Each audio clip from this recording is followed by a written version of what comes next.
অবশেষে সন্দেহ ও আনম্যাপ ভোটারদের তালিকা প্রকাশিত করল নির্বাচন কমিশন। ইতিমধ্যেই আজ থেকে নির্দিষ্ট পঞ্চায়েত অফিস এবং বিডিও অফিস পাশাপাশি ওয়ার্ড অফিসে কিন্তু টাঙানোর কাজ শুরু করে দেওয়া হয়েছে। হ্যাঁ বন্ধুরা, তবে এই লিস্টে যদি আপনাদের নাম থাকে তাহলে আপনাদের কি করতে হবে, এই মুহূর্তে কমিশনারের তরফ থেকে কি আপডেট দেওয়া হয়েছে আপনাদেরকে এই ভিডিওতে একদম বিস্তারিতভাবে জানিয়ে দেব। তো আশা রাখবো ভিডিওটিতে আপনারা প্রত্যেকেই প্রথম থেকেই শেষ পর্যন্ত সঙ্গে থাকবেন এবং নতুন হয়ে থাকলে চ্যানেলটিকে সাবস্ক্রাইব করে পাশের দেওয়া বেল আইকনটিকেও প্রেস করে অল নোটিফিকেশনটিকে বাজিয়ে দেবেন। তো বন্ধুরা, আপনারা প্রত্যেকেই জানেন যে সুপ্রিম কোর্টের নির্দেশ অনুযায়ী গতকাল 24 তারিখেই নির্বাচন কমিশনারের তরফ থেকে কিন্তু এই লজিক্যাল ডিসক্রিপেন্সি আওতায় থাকা ভোটার পাশাপাশি আনম্যাপ ভোটার যে তালিকা সেই তালিকা কিন্তু প্রকাশিত করা হয়েছে। হ্যাঁ বন্ধুরা, তবে প্রথমত নির্বাচন কমিশন বলেছিল যে তাদের সফটওয়্যারে কিছু একটা সমস্যা ছিল, গোলযোগ ছিল, যার জেরেই কিন্তু দেরি হচ্ছিল। তবে রাত্রি 9টার পর কিন্তু সেই লিস্ট কিন্তু পাঠিয়ে দেওয়া হয়েছে। আপাতত 20,000 বুথের তালিকা প্রকাশিত করা হয়েছে। তবে আপনারা অনলাইনে এখনো পর্যন্ত কিন্তু পাবেন না, আমি অনলাইনে দেখেছি এখনো পর্যন্ত কিন্তু আপডেট দেয়নি। শুধুমাত্র আপনারা আজ থেকেই নির্দিষ্ট, হয়তো আজকে আপনাদের গ্রাম পঞ্চায়েত অফিস বন্ধ থাকবে, আগামীকাল থেকেই কিন্তু আপনারা দেখতে পারবেন সেই অঞ্চল অফিসে, পাশাপাশি আপনারা দেখতে পারবেন বিডিও অফিস বা শহর অঞ্চলের ওয়ার্ড অফিসে কিন্তু সেই লিস্ট টাঙানো কিন্তু থাকবে। এবার এই মুহূর্তে কমিশনারের তরফ থেকে এই নিয়ে কি আপডেট উঠে এসেছে সেটাই আপনাদেরকে জানাবো। দেখুন এখানে কি বলেছে, অবশেষে লজিক্যাল ডিসক্রিপেন্সির তালিকা প্রকাশ করে দিল নির্বাচন কমিশন। সুপ্রিম কোর্ট আগেই নির্দেশ দিয়েছিল যে 24শে জানুয়ারির মধ্যে তালিকা প্রকাশ করতে হবে, কার্যত সেই নির্দেশই মানল কমিশন। এখানে কিন্তু পরিষ্কার সেই লিস্ট প্রকাশিত করা হয়েছে এবং আজ থেকেই পঞ্চায়েত অফিস থেকে শুরু করে ওয়ার্ড অফিস, ব্লক অফিসে কিন্তু সেই লিস্ট প্রকাশ্যে টাঙানো শুরু হবে। পাশাপাশি প্রতিটি ব্লক অফিসে আলাদা আলাদা কাউন্টার এবং নির্দিষ্ট অফিসও খুলতে হবে, যেখানে সাধারণ মানুষ নথি জমা দেবেন এবং আপত্তি কিন্তু জানাতে পারবেন। এবার বুঝতে পারলেন যে যদি আপনাদের নাম এই লিস্টে থাকে তাহলে কিন্তু আপনারা সেখানে, আজকে যদি বন্ধ থাকে আগামীকাল যাবেন, গিয়ে দেখবেন সেই লিস্টে আপনার নাম রয়েছে কিনা। যদি অনলাইনে দিয়ে দেয় আমি অবশ্যই ভিডিওর মাধ্যমে আপনাদেরকে জানিয়ে দেবো, সে নিয়ে চিন্তার কারণ নেই। যদি আপনাদের সেই লিস্টে নাম থাকে, প্রথমত কি করণীয়, প্রথমত তাহলে আপনার নামে হিয়ারিংয়ের নোটিশ আসলো, মনে রাখবেন যে লিস্টে নাম থাকা মানেই আপনার নামে হিয়ারিং নোটিশ আসতো এবং সেই অনুযায়ী আপনাকে 10 দিনের মধ্যেই ডকুমেন্টস কিন্তু জমা দিতে হবে। তো যদি আপনার মনে হয় যে আমি বৈধ নাগরিক বা আমার সব কিছু ঠিক আছে, তারপরেও কেন এই লিস্টে আমার নাম রয়েছে, আপনারা কিন্তু আপত্তিও জানাতে পারবেন, কেননা প্রত্যেকটি পঞ্চায়েত অফিস, ব্লক অফিস এবং ওয়ার্ড অফিসে কিন্তু লোক থাকবে। পাশাপাশি লজিক্যাল ডিসক্রিপেন্সি, দেখুন লজিক্যাল ডিসক্রিপেন্সি তালিকা প্রকাশের দাবি করা উঠেছিল বিভিন্ন রাজনৈতিক দলের তরফে।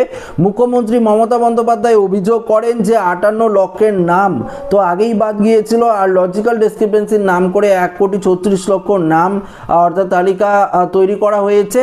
সেই আবহে শীর্ষ আদালত এই নির্দেশ দিয়ে কমিশনকে ডেডলাইন অর্থাৎ বেঁধে দেয়। আর দেখুন এখানে পরিষ্কার কিন্তু গতকালকে সারাদিন চলে গেছে, তবুও কিন্তু সেই লিস্ট প্রকাশিত হয়নি, একদম রাত্রেই সেই লিস্ট প্রকাশিত করেছে। দেখুন এখানে কি বলেছে, নির্বাচন কমিশনারের তরফ থেকে পরিষ্কারভাবে জানিয়ে দেওয়া হয়েছে যদি আপনার সেই লিস্টের নাম থাকে আপনারা আপত্তি বা নথি দিয়ে কিন্তু তখনই সেটা সলিউশন করতে পারেন। সুপ্রিম কোর্টের দেওয়া লজিক্যাল তালিকা প্রকাশ করে নির্দেশ সন্তোষ প্রকাশ করেছিলেন তৃণমূলের সর্বভারতীয় সাধারণ সম্পাদক অভিষেক বন্দ্যোপাধ্যায়। তিনি বলেছিলেন, আমরা যে দাবি বারবার করে এসেছি যে শুনানির সময় যে ডকুমেন্ট ভোটাররা জমা দিচ্ছে তার রসিদও দিতে হবে। বিজেপি এসআইআর কিন্তু এবার খেলা শেষ। সুপ্রিম কোর্টের সুস্পষ্ট নির্দেশ এবং নির্বাচন কমিশন এখানে নিজেরাই আনুষ্ঠানিক বিজ্ঞপ্তি থাকা সত্ত্বেও দুপুর গড়িয়ে গেলেও লজিক্যাল ডিসক্রিপেন্সি তালিকা প্রকাশ না পাওয়ায় নির্বাচন কমিশনের বিরুদ্ধে সরব হয়েছিল অভিষেক বন্দ্যোপাধ্যায়। তবে দেখুন গতকালকেই কিন্তু রাত্রে সেই তালিকা প্রকাশিত হয়েছে। আপনারা কিন্তু নির্দিষ্ট panchayat office, block office, ward অফিসে গিয়ে সেই তালিকা কিন্তু দেখতে পারেন।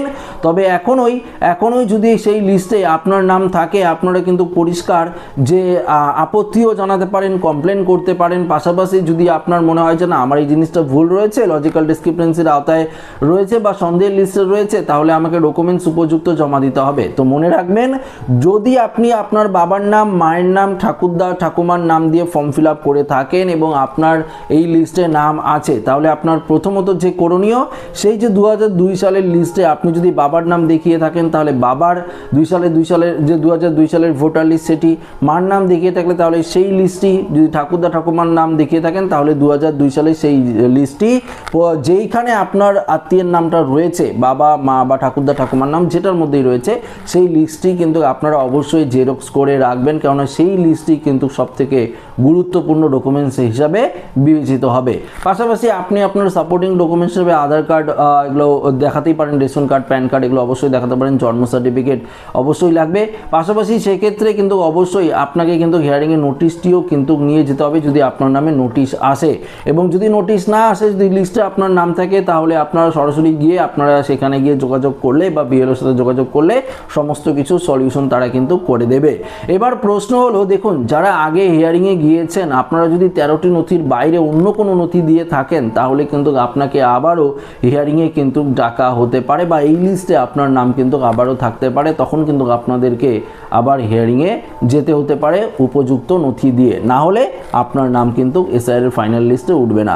যদি আপনার এই লিস্টে নাম থাকে এবং আপনারা যদি গাফিলতি করেন, কেননা এসআইআর এর হিয়ারিংয়ে যে 32 লক্ষ ভোটারদের ডাকা হয়েছিল তার মধ্যে 3 লক্ষ ভোটারই অনুপস্থিত ছিল, তো তাদের নাম উঠবে কি করে? তারা তো অনুপস্থিতিতে ছিল, তারা তো হিয়ারিংয়ে প্রেজেন্টই হয়নি, তো তাদের নাম তো 100% ক্যান্সেল হবে। যে 58 লক্ষ নাম বাতিল গেছে, আবার ধরে রাখুন 3 লক্ষ নাম বাতিল, এরপর আরও যে 1,36 লক্ষ হিয়ারিংয়ের যে নোটিশ বা আসবে বা যাদেরকে হিয়ারিংয়ে ডাকা হবে, তার মধ্যে থেকে দেখবেন না যে আরও লক্ষ লক্ষ যে লোক রয়েছে তারা হিয়ারিংয়ে উপস্থিত হবেন না, বা অনেকেই উপযুক্ত ডকুমেন্টসের অভাবে বা ভয় পেয়ে তারা উপস্থিত হবেন না, বা বিভিন্ন কারণে, বিভিন্ন ধরনের সমস্যার কারণে অনেকের নাম কিন্তু বাতিলও হতে পারে। তো আরও কিন্তু লক্ষ লক্ষ ভোটার নাম কিন্তু বাতিল হওয়ার সম্ভাবনা রয়েছে, এমনটাই কিন্তু আমরা আশঙ্কা প্রকাশ পাচ্ছি।